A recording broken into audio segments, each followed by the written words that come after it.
नमस्कार दोस्तों, मैं हूं Ajay Singh, CFP certified financial planner. बैंकों द्वारा मॉर्गेज प्रॉपर्टी का ऑनलाइन ऑक्शन के लिए मैंने आपको मेरे फर्स्ट वीडियो में बताया था कि कैसे आपको IB API पर पहले प्रॉपर्टी को सर्च करना है। उसके बाद MSTC में एज ए बिडर रजिस्ट्रेशन करने के बाद आपको प्रॉपर्टी में बिड करनी है। बिड करने से पहले आपको 4 चीज़ों का ध्यान रखना है। वो 4 चीज़ें क्या है?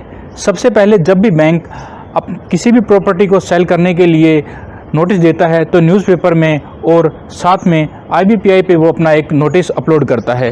उस नोटिस को आपको बहुत ध्यान से पढ़ना है। उस नोटिस में आपको मिलेगा कि कौन सा बोरोवर है, उसने कितना अमाउंट बैंक से लोन लिया है, कितना उसका लोन अभी आउटस्टैंडिंग है और कौन सी ब्रांच से वह लोन है। उसमें आपको ब्रांच का एड्रेस, ब्रांच का कॉन्टैक्ट नंबर, सभी डिटेल्स सेल नोटिस में मिल जाएंगी।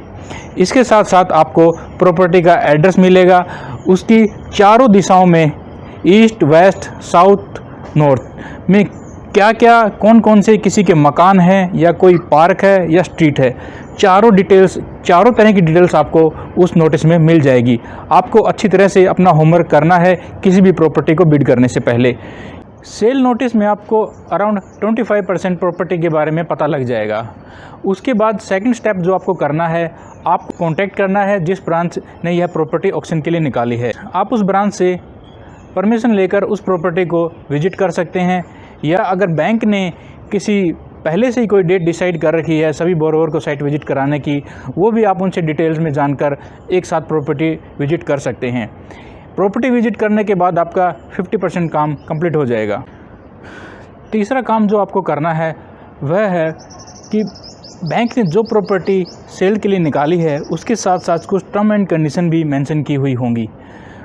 सबसे पहले उन टर्म एंड कंडीशन को अच्छे से पढ़ना है, क्योंकि बैंक अपनी तरफ से पूरी डिक्लेरेशन उन टर्म एंड कंडीशन में मेंशन कर देता है और यह मान के चलता है कि आपने वह टर्म एंड कंडीशन अच्छी तरह से रीड कर ली है। उसी के बाद आप प्रॉपर्टी में ऑक्शन करने के लिए यहाँ पर आए हैं।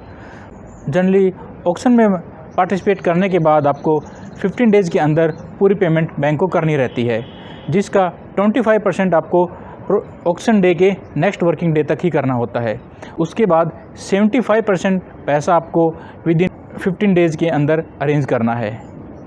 लास्ट पॉइंट जो आपको ध्यान में रखना है वह यह है कि इन सब चीज़ों के बावजूद आपको अपना दिमाग से काम लेना है और अपनी रिसर्च करनी है उस प्रॉपर्टी को लेने से पहले। इस तरह से आप अपनी ऑनलाइन प्रॉपर्टी में एक अच्छी डील क्रैक कर सकते हैं। आइए अब जानते हैं कि ऑनलाइन बिड में कैसे पार्टिसिपेट करना है। आपको अपनी MSTC की यूज़र ID से लॉगिन करना है। आपको यह डैशबोर्ड मिलेगा जिसमें आपकी पूरी प्रोफाइल रहेगी। इसमें आप आने वाली प्रॉपर्टीज़ के बारे में जान सकते हैं, EMD पे कर सकते हैं। अगर आप सक्सेसफुल बिडर नहीं रहते हैं तो आप अपनी EMD रिफ़ंड कर सकते हैं, ऑक्शन का रिज़ल्ट चेक कर सकते हैं, बिड फ्लोर पे जा सकते हैं। ये सभी चीज़ें आपको MSTC के डैशबोर्ड में मिल जाएंगी। बिड में पार्टिसिपेट करने से पहले कम से कम एक दिन पहले आपको EMD डिपॉजिट करनी है। EMD रिजर्व प्राइस का कम से कम 10% रहता है। आपको MSTC के डैशबोर्ड से ही EMD का अमाउंट फिल करना है और एक चालान जनरेट करना है जो आपको बैंक में डिपॉजिट करना है। बैंक उस अमाउंट की RTGS या NEFT उस पार्टिकुलर अकाउंट में भेज देगा, जिससे आप बिड में पार्टिसिपेट करने के लिए एलिजिबल हो पाएंगे। ऑक्शन करते हुए इस EMD का अमाउंट आपको आपके वॉलेट में दिखाई देगा। जितनी भी प्रॉपर्टीज़ IB API पर अवेलेबल होती है उनकी एक यूनिक ID होती है। आपको उस यूनिक ID को नोट करना है, कॉपी करना है और MSTC के बिड फ्लोर पर आकर उसको कॉपी पेस्ट कर देना है। यहाँ पर इस प्रॉपर्टी को सर्च करना है और नीचे इस प्रॉपर्टी की डिटेल आ जाएंगी। यहाँ पर एक नोट करने वाली बात यह है कि MSTC के प्लेटफॉर्म पर प्रॉपर्टी ऑक्शन वाले दिन से जस्ट एक दिन पहले 5 बजे के बाद ही विजिबल होती है। मान लीजिए कि किसी प्रॉपर्टी का ऑक्शन 28 को होना है तो MSTC के प्लेटफॉर्म पर वह प्रॉपर्टी 27 को 5 PM के बाद ही अवेलेबल होगी और 28 के बाद वह प्रॉपर्टी वहाँ से चली जाएगी। दूसरा ये कि हर बैंक जब भी प्रॉपर्टी सेल करता है तो उसका ऑक्शन का स्टार्ट पॉइंट और एंड पॉइंट पहले से ही डिसाइड कर लेता है। तो आपको उसी टाइम पीरियड के अकॉर्डिंग आपको अपना बिड करना है। अगर उससे पहले या बाद में आप ट्राई करेंगे तो आप सक्सेस नहीं हो पाएंगे। यहाँ पर इस प्रॉपर्टी को प्रॉपर्टी ऑफ इंटरेस्ट में ऐड करना है। इसके बाद बिड फ्लोर पर जाना है।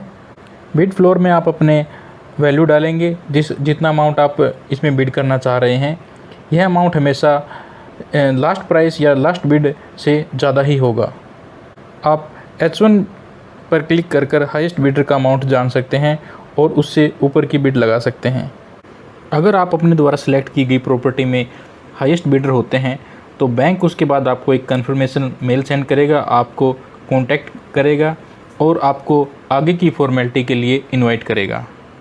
तो दोस्तों ये था पूरा प्रोसेस लाइव ऑक्शन में पार्टिसिपेट करने का, रजिस्ट्रेशन से लेके लास्ट में प्रॉपर्टी को परचेज करने तक का। अगर आपको मेरा वीडियो अच्छा लगा हो तो इसको प्लीज़ लाइक, सब्सक्राइब और शेयर करना ना भूलें। Thank you, thanks for watching.